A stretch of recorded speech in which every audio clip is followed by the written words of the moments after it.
Hello, the Museum of London Life. How can I help? Oh, hi. I was wondering if you could send me some information. I've been looking on your website and can't seem to find what I need to know.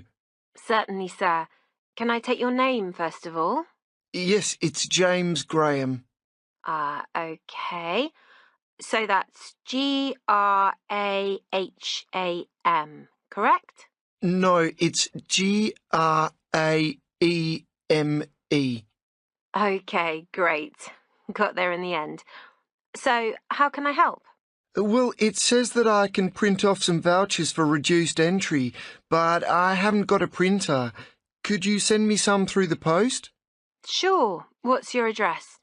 16 Mount Hill Road. That's Mount Hill Road, London, E15 2TP. Okay. Before you hear the rest of the conversation, you have some time to look at questions 4 to 10.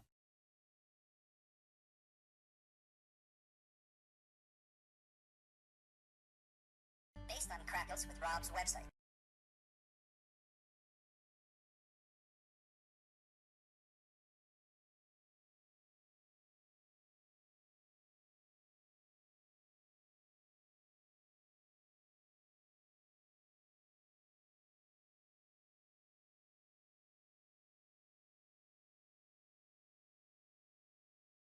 Now listen and answer questions 4 to 10.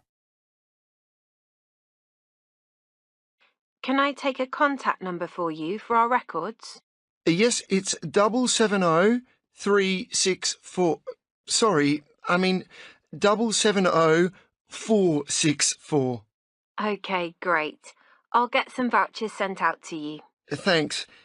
Could you just clarify what the discount structure is? Of course. So, for groups of 4 or more, there's a 10% discount applied. If you manage to get together a larger gang of people, 10 or more to be precise, then that figure goes up to 15%. Oh, and what about students like me? Anything extra? Yes, all students get that same 15% discount automatically. But in groups of 4 or more, that goes up by another 5% to 20%. Would you be coming with friends? No, I think the likelihood is that I'll be on my own. So, how much exactly would that cost me for entry? That's 425. So, with the discount, that makes £3.61, doesn't it? No, sorry. That price was with the discount already applied. Oh, okay. And are there any special exhibitions at the moment? I'll book tickets for that as well today, provided there's something special that I'm particularly interested in. There is actually. You've just missed a really popular one that took in the Viking period. And coming up, we've got the period known as the Industrial Revolution. But the one we're currently running is called Underground London, which looks at the tunnels, sewers, and catacombs beneath the streets of the city. Great. Ideally, I'd like to visit on my birthday, the 13th of July. Let me check. No, that's a Monday. We're closed on Mondays.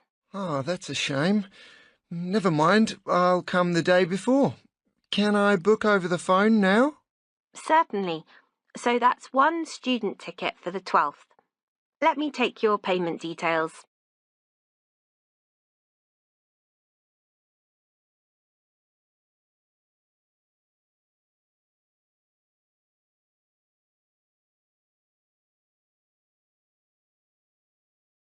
That is the end of part 1.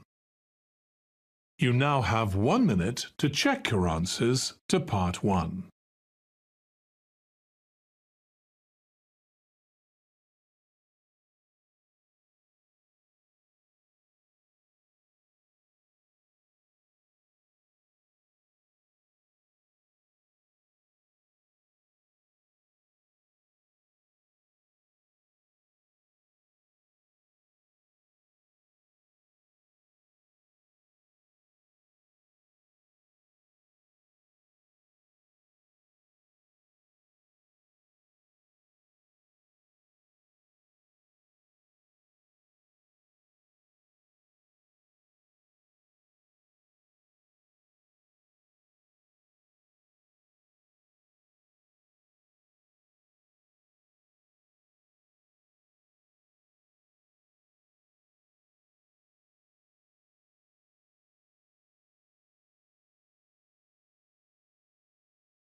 Part 2. You will hear a tour guide giving information about a historic house and the organisation that owns it. First, you have some time to look at questions 11 to 16.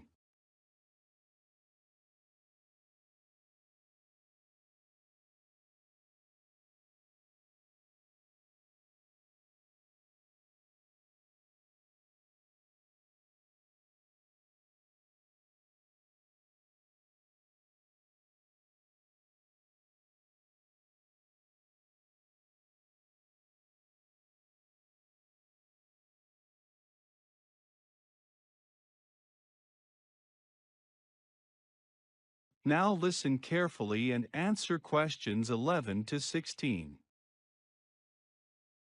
As you know, Holloway Estate is one of the few surviving estates in this area that still retains many of the farming features of the past. Let me quickly explain where you can find some of the key attractions. If you take a look on your map, we are now standing at the foot of the steps to the manor house. Can everyone see it marked with an arrow? Don't forget, this is our meeting point for when we leave. So, directly behind us is the fountain. From here, heading left, the path takes you to a gate which leads into the famous Holloway orchards, where for hundreds of years the estate has been growing its highly prized apples, cherries and plums. Incidentally, if you fancy trying them, a range of delicious Holloway jams and preserves are available in the gift shop. Speaking of which, the gift shop is to the right of the main house. If you go through the gate, the left-hand path takes you to the apiary, that's to say, the beehives, where Holloway honey has been collected for more than 250 years. And yes, before anyone asks, you can also buy Holloway honey. If you take the right-hand path, you will come to some old farmers' cottages, which have been renovated and are rented out as holiday cottages. Please feel free to admire them from the outside, but as there may be guests staying in them right now, please respect their privacy. From the back of the main house, crossing the car park, and just before you get to the cattle fields, you will find a row of 3 buildings. The middle one is the old dairy. The dairy is actually working, producing butter and cheeses using traditional methods. Next to that, on the left, are the former cattle sheds, where the livestock was kept. Nowadays it's used as a museum, so those of you who are keen to explore Holloway's farming past should pay it a visit. The building furthest from the manor house is the old ice house, which is no longer in use and is due to be restored, hopefully next year. Last but not least, you may have noticed on the way in that on either side of the main gates are 2 small houses. This is a traditional feature of country houses of the period. On the right-hand side, as you enter the estate, is what was known as the gatekeeper's lodge. This has now become the estate office, and the estate manager runs the estate from there. OK, I think that just about covers everything. Before you hear the rest of the recording, you have some time to look at questions 17 to 20.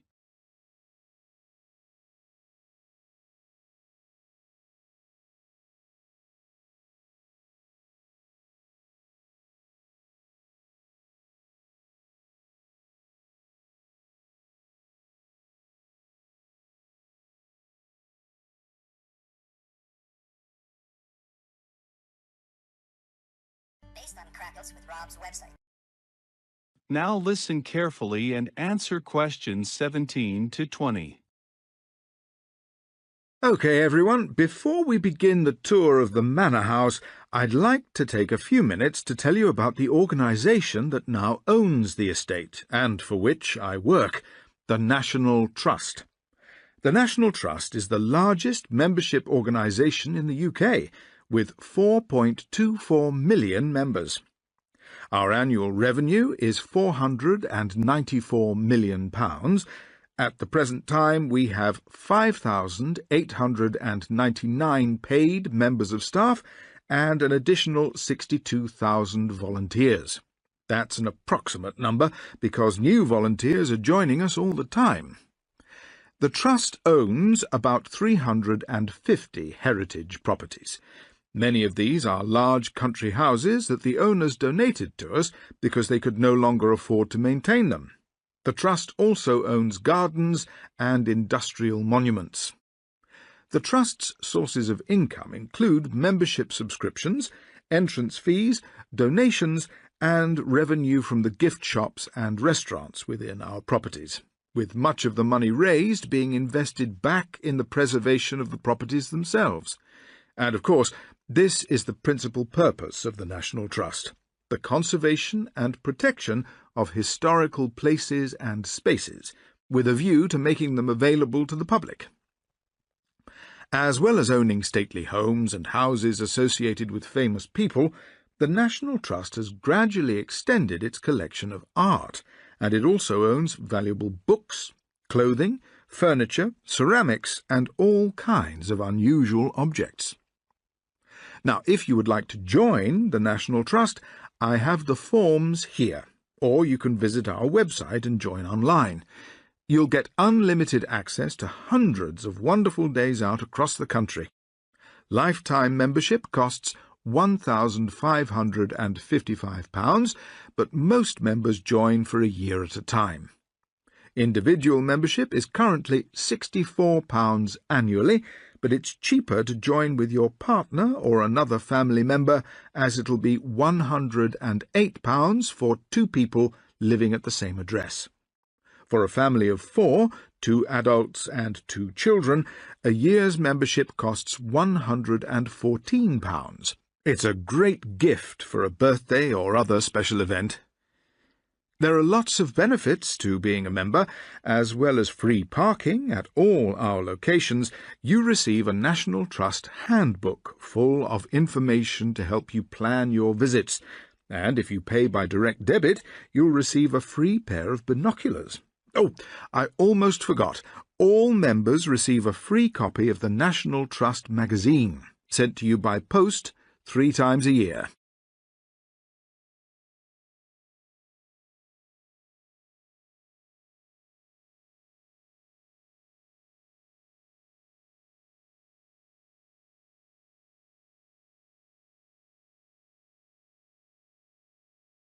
That is the end of part 2. You now have 30 seconds to check your answers to part 2.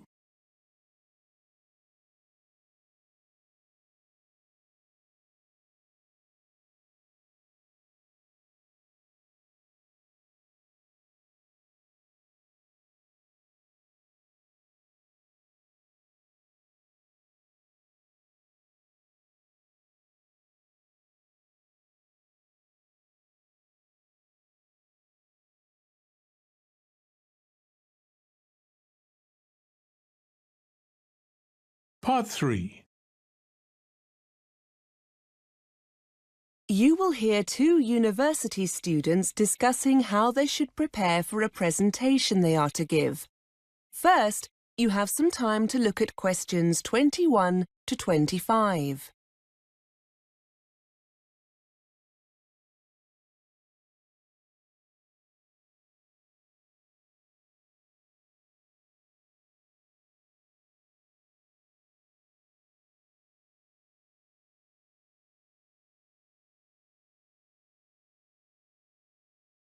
Now listen and answer questions 21 to 25. Hi, Kelly. How are you? Fine, thanks. Do you still have time to talk about our presentation? Yeah, for sure. We need to get going on this, don't we? Well, it's next Wednesday, so yes. Thought it was Thursday. No, that's the other group. We're doing ours the day before. I've just seen Fiona. She's going to be a bit late, so shall we just get started? Yes, fine. We're definitely doing it on women in education, aren't we? I know we talked about women in politics, but are we going for education? Yes, that's right. Now, it's not too long, is it, the presentation? They said to keep it to about half an hour.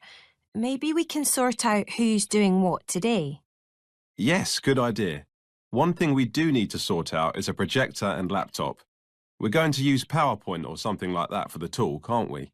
Yes, they said we could book a projector and laptop from technical services if we needed them, because it's not in the lecture theatre, is it? I know there's already one set up in there, but... No, the lecture theatre was booked. We're in the seminar room. Before you hear more of the conversation, you have some time to look at questions 26 to 30.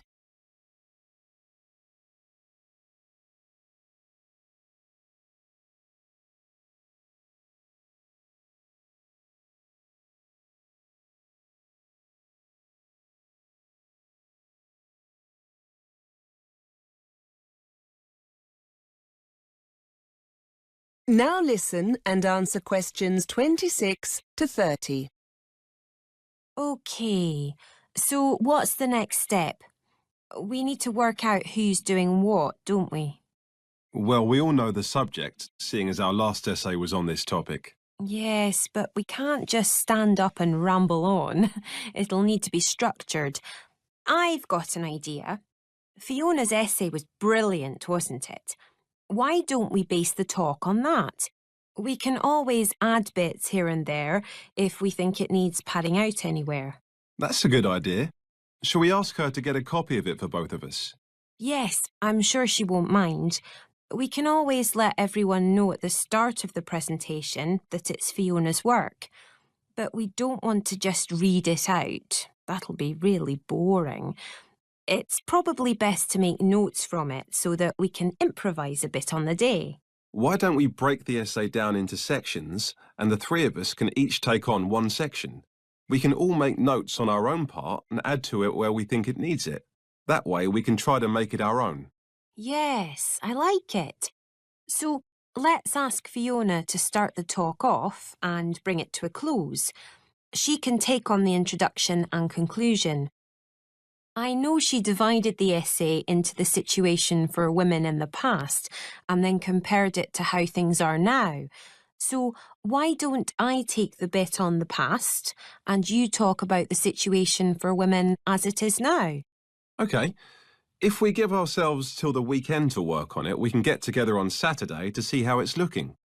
Now, what about the presentation itself? Someone will need to build that and find images. We don't just want to fill each slide with a load of text, do we? No, we don't. Before I forget, I can sort out the laptop and projector. I've got to go down to technical services to get them to have a look at my laptop. They reckon they can get it to run a bit faster. But the presentation, who's good with computers? Do you fancy having a go? I don't mind. But I'll wait until we've met up on Saturday just to make sure we've all got our notes. We'll need images, won't we? Shall we all search for our own to fit our section of the talk? Yes. And then if you and Fiona email them to me, I'll add them to the presentation. Right. That was easy, wasn't it? And look, here comes Fiona. Let's ask her about her essay.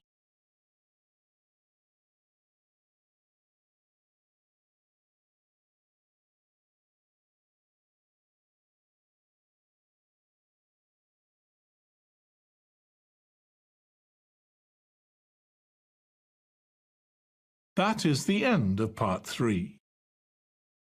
You now have 30 seconds to check your answers to part 3.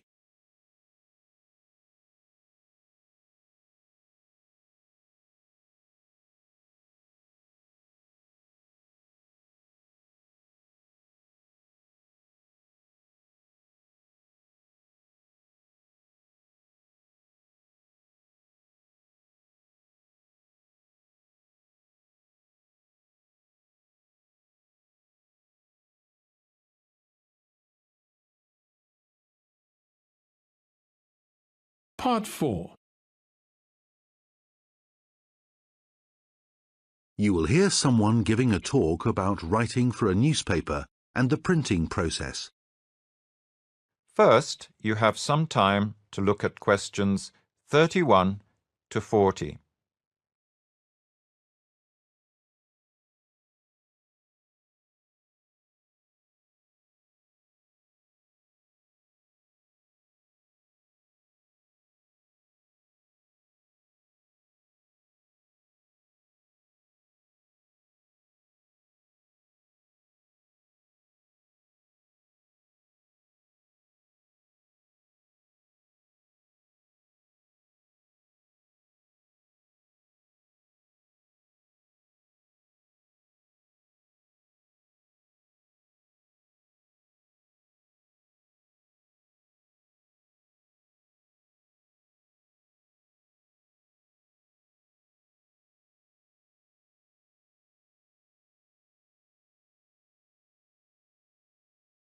Now, listen carefully and answer questions 31 to 40. Good afternoon, everyone. So today's talk is divided into two parts. In the first part, I'm going to try to explain the decision-making process behind choosing what stories to publish in a newspaper. Later, in the second part of my talk, I will explain the process of producing a print newspaper. So, first of all, I'd like to consider the question, what is news? It's a question I get asked all the time. Well, to put it in very simple terms, it is anything new. However, that definition is extremely vague and open to interpretation. In other words, it doesn't really help a newspaper editor decide what stories to include. So, a better question would be, what factors help newspaper editors decide which stories make it into their newspaper? Well, of course, it's a slightly different process for TV news programmes, because TV editors have to be more selective about what to include. TV news shows are restricted by length and can be as short as 5 minutes. Newspapers don't have these restrictions. But even with print or online newspapers, there are many more stories vying for attention than those that actually appear in the final edition. Returning to the question then, what makes a news story newsworthy? What is it that grabs the attention and makes you want to interact with the story? Basically, it is anything with personal relevance for the reader. This presents us with two more questions. How do we, as newspaper editors, decide what is relevant and what is not? And what is it that makes a story personal?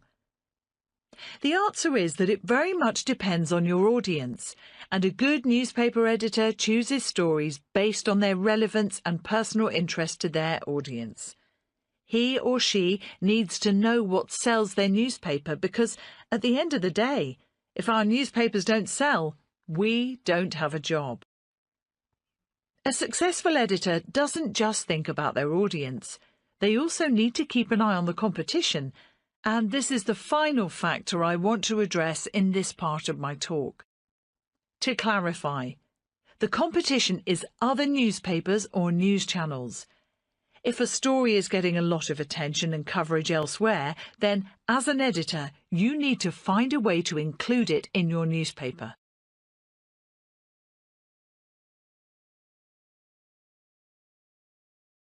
So now to move on to the second part of my talk, which is the process of putting together an edition of a printed newspaper. The first stage is a continuous process in which journalists are collecting and writing up stories and the marketing people are positioning the advertisements, and this is known as the news gathering stage. As soon as an article is finished, it's passed on to the second stage of the process, editing. Both content and language have to be edited. Facts may need to be checked and changes made to the language to ensure the tone of the piece fits the style of the newspaper and the message the editor wants to convey. There may be a number of different editors depending on the size of the newspaper, and each editor needs to use a contrasting colour to edit so that it's easy to see who has made the changes. For example, sub-editors use red, the chief sub-editor uses blue, and the editor uses green. Once all the editing is finished, we move on to the next stage, which is called pre-press. This stage is concerned with layout. Each page of the newspaper is laid out and designed with stories, pictures and adverts. A prototype, or first version, of each page is made.